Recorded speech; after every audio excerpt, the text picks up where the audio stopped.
Pengurus Yayasan Masjid Al-Markas Al-Islami Makassar akan melaporkan anggota Dewan Perwakilan Daerah DPD RI asal Sulsel, Andi M. Ihsan, ke Badan Pengawas Pemilu Bawaslu. Seusai salat Jumat pada 8 Desember 2023, seorang pria yang mengaku tim incumbent senator asal Bone membagikan kalender bergambar dan nomor urut peserta pemilu perseorangan tersebut.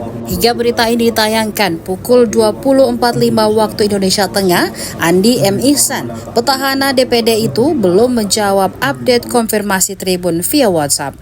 Secara terpisah, anggota Bawaslu Sulsel Saiful Jihad kepada Tribun menunggu laporan resmi. Diketahui kejadian berlangsung di loker penyimpanan sandal lantai dasar Al-Markas.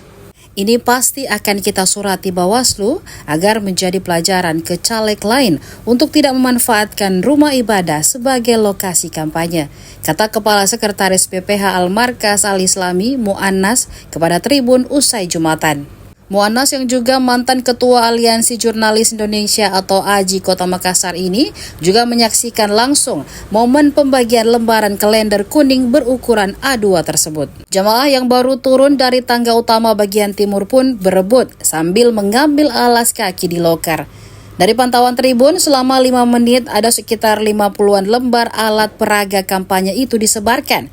Tribun mencoba untuk meminta izin ke pria berkopiah yang membagikan atribut caleg di hari ke-10 masa kampanye ini. Menurut Mu'annas, langkah menyurati Bawaslu ini sebagai momen pelajaran bagi politisi dan para caleg untuk tidak memanfaatkan rumah ibadah sebagai ajang untuk kampanye. Kalau dengan menggandeng media, maka media kemudian bisa menjelaskan mana boleh, mana tidak. Dalam setiap perhelatan kampanye misalnya. Ruang-ruang mana yang boleh, ruang-ruang mana yang tidak.